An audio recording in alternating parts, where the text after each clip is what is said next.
Dari proses yang dijalani tentu ada kejadian yang menjadi tonggak sejarah. Di antara itu semuanya, apa kejadian yang paling berpengaruh dalam hidup seorang Pak Taufik ini? Nah, itu bagi saya cukup berat juga. Apalagi penempatan seorang jaksa itu tidak selalu di tempat yang infrastrukturnya memadai. Misalnya saya pernah di Kepulauan Riau itu untuk ke satu tempat harus menggunakan transportasi laut.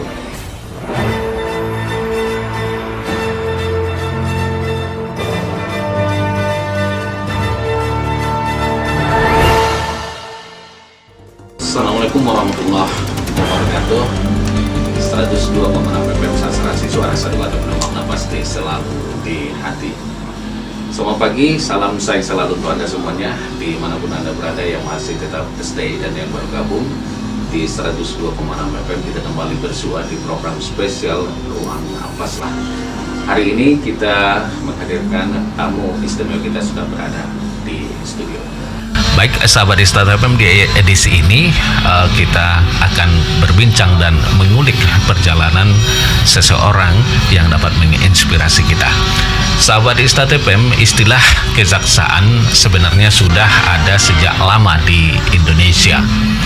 Pada zaman kerajaan Hindu Jawa di Jawa Timur, yaitu pada masa kerajaan Majapahit, istilah diaksa, adiaksa, dan Madiyaksa sudah mengacu pada posisi dan jabatan tertentu di kerajaan.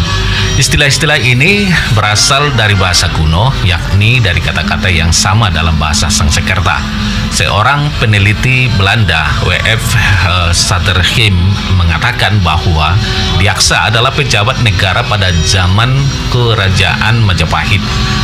Tepatnya di saat Prabu Hayamuruk tengah berkuasa di kira-kira tahun 1350 hingga 1389 Masehi. Diaksa adalah hakim yang diberi tugas untuk menangani masalah peradilan dalam sidang peradilan.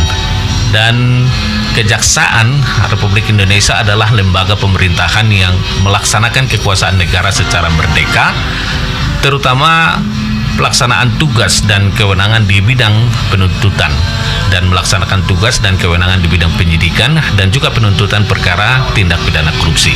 Dalam pelanggaran HAM berat serta kewenangan lain berdasarkan undang-undang. Untuk menjadi jaksa terlebih dahulu harus menempuh pendidikan dengan berbagai persyaratan. Artinya, untuk menjadi jaksa saja dibutuhkan kualifikasi yang tidak mudah, terlebih untuk seorang kepala kejaksaan.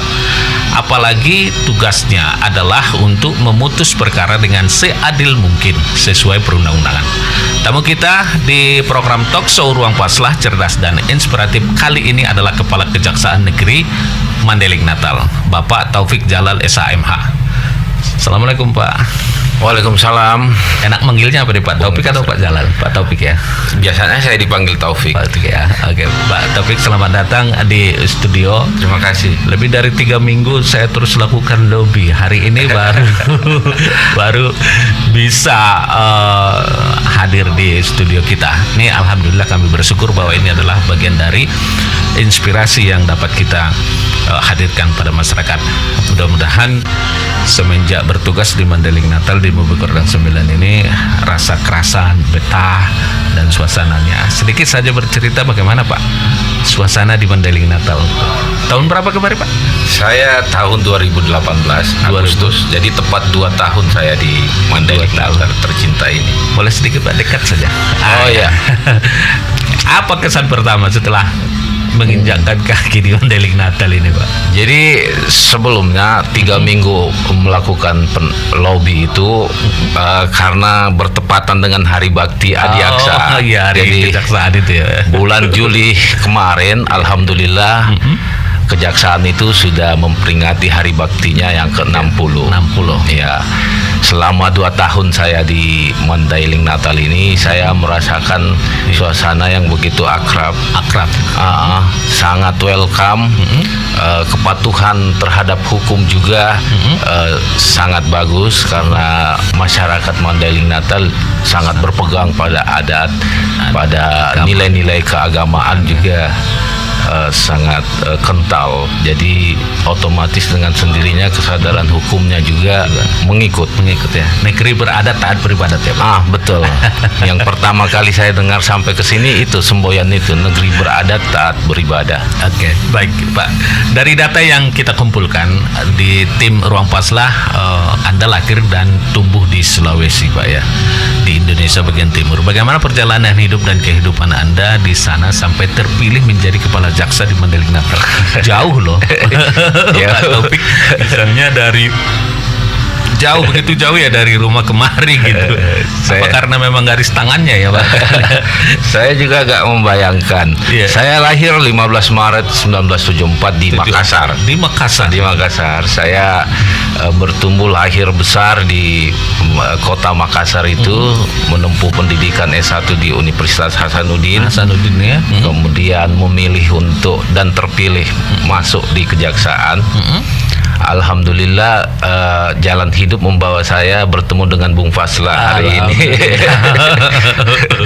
Jadi itu sama sekali tidak terbayangkan ya, sama sekali waktu setelah menjadi jaksa tidak terbayangkan sama sekali pernah bertugas dan menginjakkan kaki di Bumi Gordang 9 ini gitu. Iya, dan saya dengan itu bersyukur bisa ke Bumi Gordang 9 ini. Ternyata Indonesia ini luas ya Pak. Iya.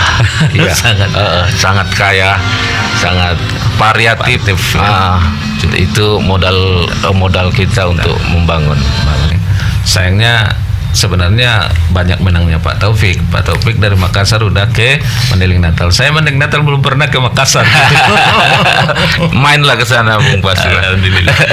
Nah, dari proses yang dijalani tentu ada kejadian yang menjadi tonggak sejarah gitu ya. Anda sehingga tonggak sejarah Anda sendiri ya Pak Taufik ya, sehingga sampai pada titik ini, baik itu kejadian yang menyenangkan maupun yang menggetirkan. Di antara itu semuanya, apa kejadian yang paling berpengaruh dalam hidup seorang Pak Taufik ini? Apa yang berpengaruh? Iyalah, karena tugas seorang jaksa itu bersedia ditempatkan di mana saja. Jadi resiko berjauhan dengan keluarga itu menjadi sesuatu yang harus dilalui. Jadi karena itu ada rasa rindu, terus apa ya,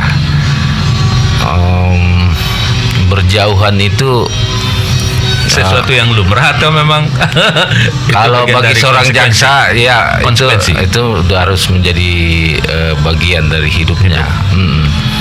Nah, itu bagi saya cukup berat juga. Apalagi penempatan seorang jaksa itu tidak selalu di tempat yang infrastrukturnya memadai. Misalnya saya pernah di Kepulauan Riau itu untuk ke satu tempat harus menggunakan transportasi laut. Itu tantangannya juga ya. Tapi bersyukur sekaligus ya Pak. Alhamdulillah bisa mengenal banyak teman, bisa mengenal banyak budaya, itu memperkaya lah. Ya. Nah, dalam pengabdian waktu masa proses pendidikan dulu gitu. Dulu sekolah SD-nya besarnya juga di Makassar ya, betul ya. Itu dukungan orang tua bagaimana tuh? Alhamdulillah saya dibesarkan dari keluarga pendidik. Ayah ibu saya itu seorang guru. Jadi pendidikan di keluarga kami itu prioritas. Jadi dari SD kita diarahkan untuk lebih mencintai pendidikan itu, lebih concern. Itu. Jadi ini sebagai setelah bukan setelah ya, sebelum menjadi seorang jaksa ini, apakah dicita-citakan dari kecil?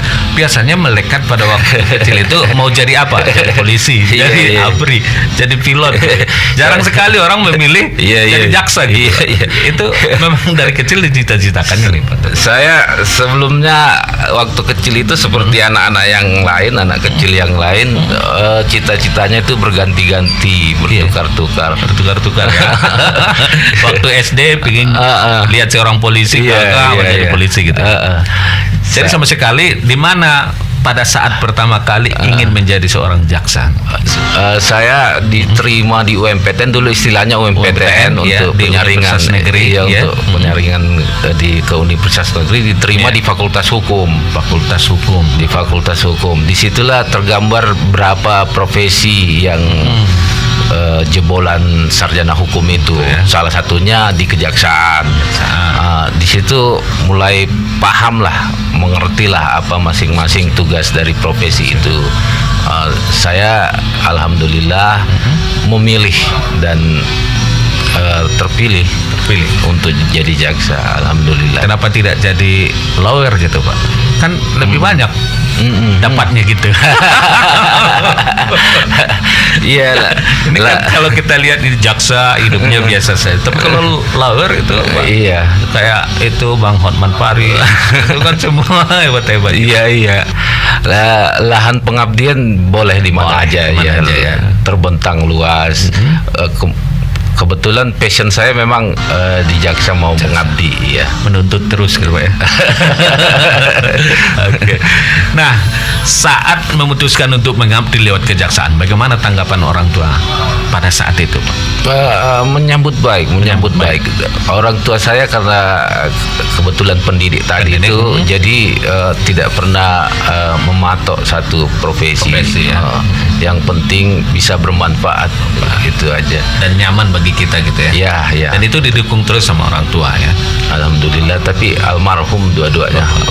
Al-Fatihah, mudah-mudahan amal ibadah mereka diterima di sisi Allah ya Pak ya. Nah, peranan orang tua tentu saya mau mengulik sedikit, tidak mengungkap rasa sedih gitu ya.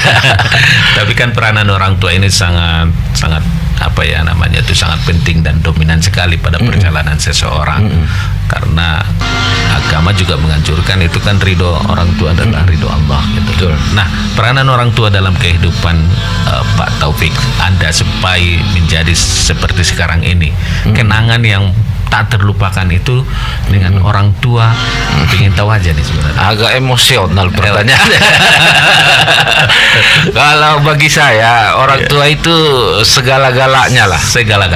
Jadi dominan sekali dalam mempengaruhi tumbuh kembang saya. Secara pribadi saya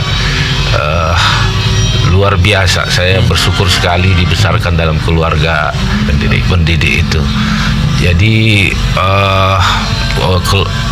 orang tua saya itu memahami betul betapa pentingnya pendidikan untuk anak-anaknya. Jadi saya seperti anak-anak yang lain juga ada bandel-bandelnya. Orang tua saya itu selalu sabar untuk membina saya. Tak tergantikan lah pokoknya. Seperti apa ya, mata air yang tak habis-habis kasih sayangnya itu. Jadi kalau menggambarkan barangkali tidak cukup lah untuk 1 jam. Nah, itu paling dominan itu kedua orang tua, ibu atau bapak? Yang saya rasakan ibu ya. Ibu. Bapak karena memang sibuk. Ini bekerja. Mungkin karakternya sebagai laki-laki lebih banyak diamnya atau bagaimana. Kalau ibu itu memang sampai sekarang pun masih bisa saya rasakan itu bagaimana dia memeluk. Dan ibu ini karena memang sehari-hari ya barangkali lebih banyak waktu di rumah gitu. Ya.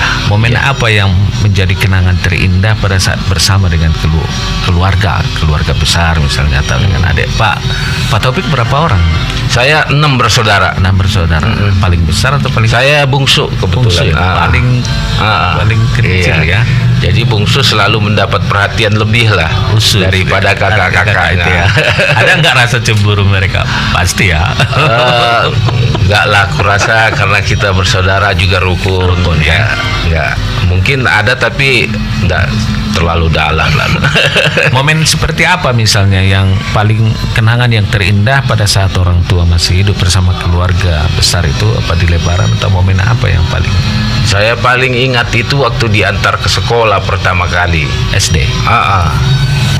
TK SD lah, TK, pokoknya ibu saya selalu menunggui saya di situ. Saya kan asing dengan suasananya, masih gagap. Ibu saya berusaha tenang di situ, menenangkan saya. Itu luar biasa lah, sampai saya mulai terbiasa dengan sekolah. Tahun berapa nih Pak? Tahun 70. Saya 80 masuk SD. 80 ya. Tahun 80 ya. 79 di TK. 79 di TK ya. Iya. 1 tahun ya. Oke, baik Pak Taufik, terima kasih ya. Agak berkaca-kaca saya menjawab ini. Ya, ini memang banyak ya. Artinya orang-orang yang sukses itu memang peranan orang tua sangat dominan sekali. Rasa kasih sayang itu memang dirasakan begitu kental sekali ya. Beberapa orang yang memang kita pernah wawancarai. Baik sahabat Istat FM dimanapun Anda berada, seperti biasa kami mengajak partisipasi Anda. Boleh Anda nanti berkomentar di kolom Facebook kita, di laman Facebooknya di Radio Stat 102,6 FM, karena kita memang melakukan live streaming atau langsung streaming di Facebook kita. Kemudian di WA dan SMS juga boleh Anda bertanya seputar apa yang menjadi perbincangan kita pada siang hari ini di 081291721177. Sahabat Istat FM, menjadi jaksa, terlebih kepala kejaksaan, tentu tidak mudah. Akan selalu ada yang berupaya mengganggu ketetapan hati dalam memutus perkara. Bagaimana perjalanan karir dan hambatan yang dihadapi oleh Pak Taufik? Tetap bersama kami di Ruang Paslah. 102.6